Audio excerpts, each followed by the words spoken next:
बिस्मिल्लाहिर्रहमानिर्रहीम। अस्सलाम वालेकुम। मैं हूं कदीर और आप मेरा यूट्यूब चैनल देख रहे हैं।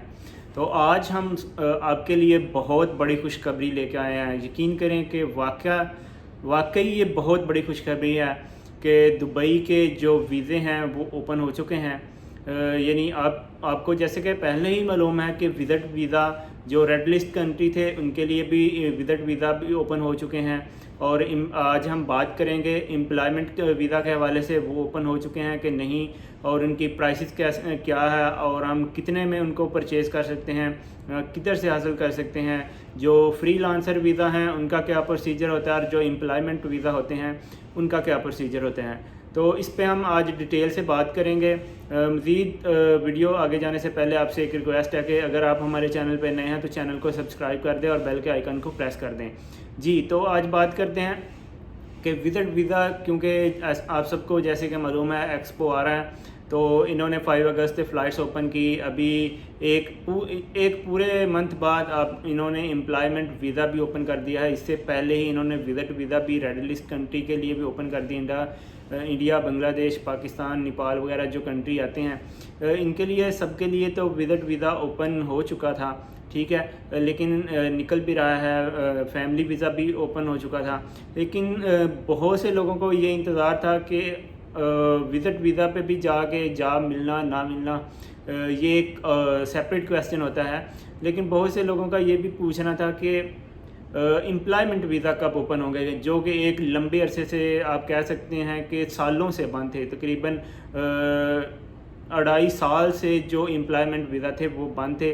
सिर्फ उन लोगों के लिए ओपन थे जो दुबई में थे, यानी जिनका वीज़ा दुबई में ख़त्म हो जाता है या वो वीज़ा चेंज करना चाह रहे हैं, तो उनके लिए जो वीज़ा था वो ओपन था, ठीक है। वो इधर से जो यानी यूएई में लोग हैं वो वीज़ा चेंज भी कर सकते हैं और न्यू भी ले सकते थे। लेकिन आउटसाइड के लिए इन्होंने वीज़ा बंद किया था बहुत लंबे अरसे से। तकरीबन आप कह सकते हैं जब से कोरोना है तब से ये वीज़ा बंद था एम्प्लॉयमेंट।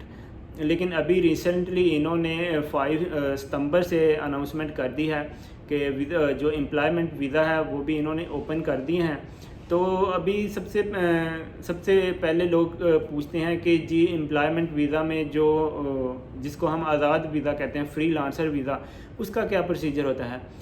मैं आपको एक बात बताता चलूँगा, ये आपको शायद ही कोई बताएगा कि दुबई में कोई भी आज़ाद वीज़ा नहीं होता, वो किसी ना किसी कंपनी के अंडर होता है।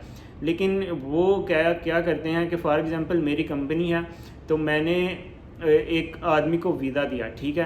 तो मैं उसको क्या बोलता हूँ कि भाई मेरे पास काम नहीं है, आप जाओ जिधर आपका दिल करता है काम कर लो, ठीक है।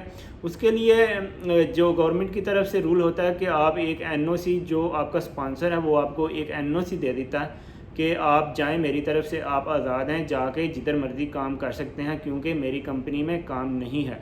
इसको हम बोल देते हैं जी ये आज़ाद वीज़ा है एक्चुअली। और गवर्नमेंट लॉज के मुताबिक, गवर्नमेंट कानून के मुताबिक कोई भी यूएई में आज़ाद वीज़ा नहीं होता। इस तरह हम जो वीज़े को आज़ाद कहते हैं, ठीक है।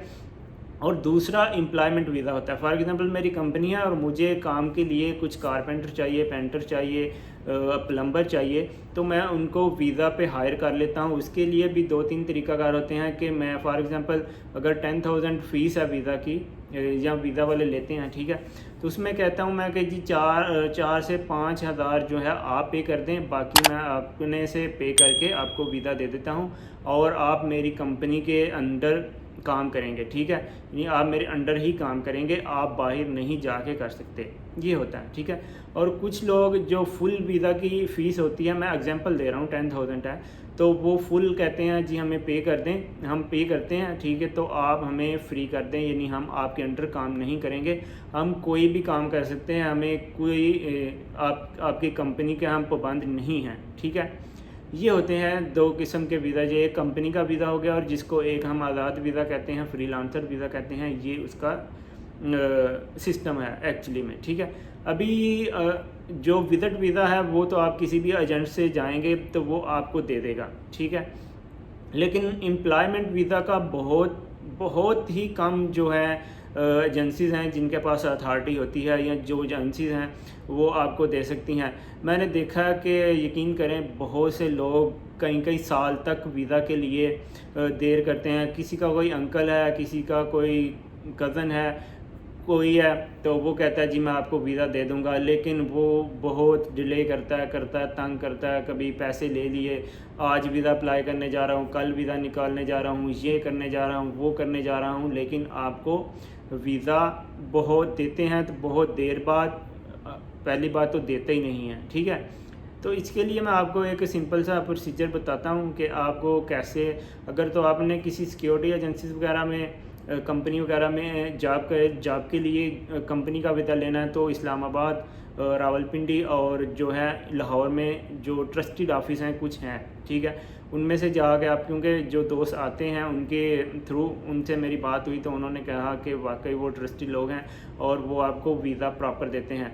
बाकी जो फ्रीलांसर आज़ाद वीज़ा होता है, इसके लिए आपको किसी अपने दोस्त का, किसी रिश्तेदार का, किसी कज़न का ही सहारा लेना पड़ता है। उसका यही तरीकाकार होता है, क्योंकि ये वीज़ा एक स्पॉन्सर के अंडर आता है। विज़िट वीज़ा जो आता है वो एक एजेंसी जो है वो ले सकती है। उसके लिए आप विज़िट वीज़ा के लिए ऑनलाइन भी अप्लाई कर सकते हैं, लेकिन ये जो है एम्प्लॉयमेंट वीज़ा आप नहीं ऑनलाइन अप्लाई कर सकते और ना ही आपको मिलता है। उसका प्रोसीजर यही होता है कि आप किसी कज़न से, किसी रिश्तेदार से कहें, वो अगर आपको निकाल दे तो बहुत अच्छा, ठीक है।